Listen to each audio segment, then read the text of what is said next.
200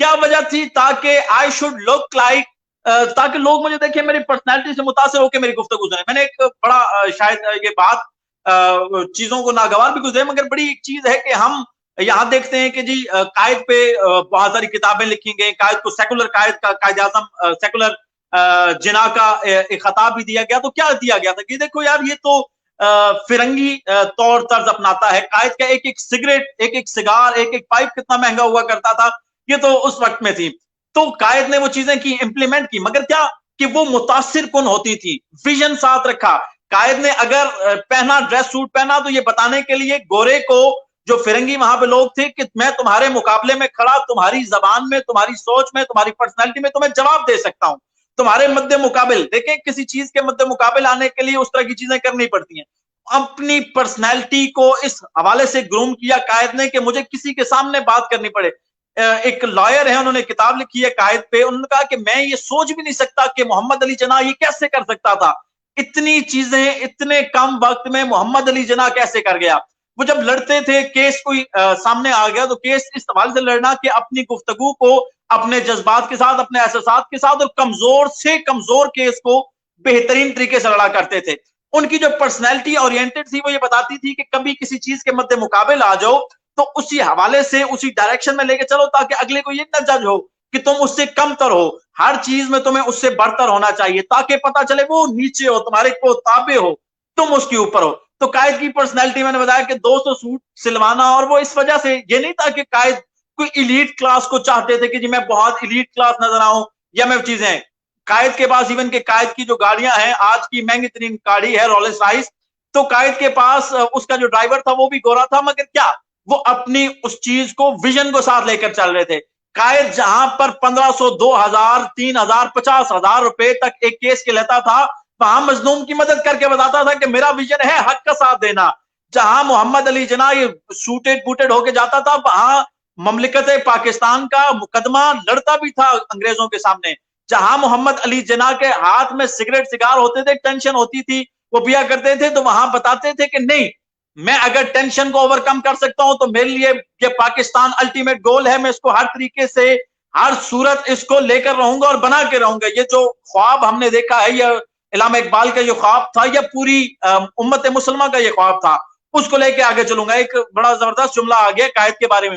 ایک کیس لڑ رہے تھے محمد علی جناح، تو ایک راجہ آ گیا، اس نے اپنے پیسے کا، میں نے جہاں بتا دیا کہ ہمارے قائد کو سیکولر قائد کہا جاتا ہے، ایلیٹ کلاس سے میچ کر دیا جاتا ہے کہ قائد کا ویژن نہیں تھا، یہ تو ایلیٹ کلاس کا تھا. کسی بھی کوئی امیر شخص، اس طرح ہمارے یہاں یہ کہا جاتا ہے نا کہ امیر شخص ہو تو تمہاری حکومت ہو، تم جو چاہے مرضی کرو.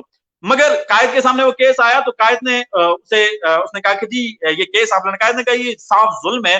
میں اس پہ بلکہ ڈفرنٹ کانفرنسز میں، ایک کانفرنس میں جو تھا، وہ جو برٹش گورنمنٹ کا نمائندہ تھا وہ ناراض ہو گیا تھا. اس نے کہا جی آپ ظلم کی بات کرتے ہیں، آپ یہ جو لفظ ظلم کی بات کرتے ہیں اسے حذف کر دیں اپنی تقریر میں سے. قائد نے کہا کہ میں اس سے سخت الفاظ بھی کہہ سکتا ہوں تمہیں، مگر کہنا نہیں چاہتا. یہ چیزیں اس وجہ سے ہیں کہ میں یہ جو ظلم ہو رہا ہے مسلمانوں پہ یا اقوام عالم پہ، یہ جو انصاف کے دھجیاں اڑا رہے ہو، میں اس پہ سامنے کھڑا ہوں. تو وہ جب راجہ ان کے پاس ہے، اس نے کہا جی میں آپ کو نا، آپ جتنی قیمت مانگیں میں آپ کو دیتا ہوں. قائد کا بہت کمال کا جملہ ہے، مطلب تاریخ نے اسے اپنے سنہری حروف میں لکھ دیا. قائد کے جب پاس ہے، اس نے کہا جی میں جتنا پیسہ آپ لینا چاہیں میں آپ کو دینے کے لیے تیار ہوں. قائد نے کہا میں وکیل ہوں، دلال نہیں ہوں، میں حق کے لیے لڑتا ہوں، میں ظلم کے خلاف لڑتا ہوں. مجھے یہ نہ سمجھا جائے کہ میں پیسے میں تولا جاؤں گا. میں جہاں حق کی بات ہوگی، صداقت کی بات ہوگی، وہاں محمد علی جناح کھڑا ہوگا. تو محمد علی جناح کا کردار بتاتا ہے کہ محمد علی جناح کیا ہے. محمد علی کی پرسنالٹی بتاتی ہے کہ محمد علی جناح، وہ ایک بڑا پیارا سا شعر ہے کہ میں چھپا نہیں، میں ڈٹا، میں جھکا نہیں، میں چھپا نہیں، کہیں چھپ چھپا کے کھڑا نہیں، جو ڈٹے ہوئے ہیں محاذ پر مجھے ان صفوں میں تلاش کر. قائد کی ساری زندگی وہ ڈٹا ہوا محاذ ہے. وہ قائد کی پرسنالٹی ہو، قائد کے ویژنز ہوں. اب ویژن پہ جو بات آ رہی تھی ہماری، اس کو شارٹ میں کر دیتا ہوں کہ وہ تمام چیزوں کو لے کر چلے. دیکھیں ویژن کو بھی لے کے چلنے کے لیے ڈائریکشن ہونی چاہیے. آپ کہیں جی میں محمد رسول اللہ کا عاشق ہوں. اقبال نے شعر کہا تھا کہ محمد سے وفا تو نے تو ہم تیرے ہیں، یہ جہاں چیز ہے کیا لوح و قلم تیرے ہیں. اتنی ڈائیورسٹی، اتنی کمپلیکسٹی محمد علی جناح کی شخصیت میں ہے، اور پھر بھی وہ اتنی بلند معرفت پہ ہے کہ رسول اللہ کا عاشق کا کیس وہ لڑ رہے ہیں، غازی علم الدین شہید کا وہ کیس لڑ رہے ہیں.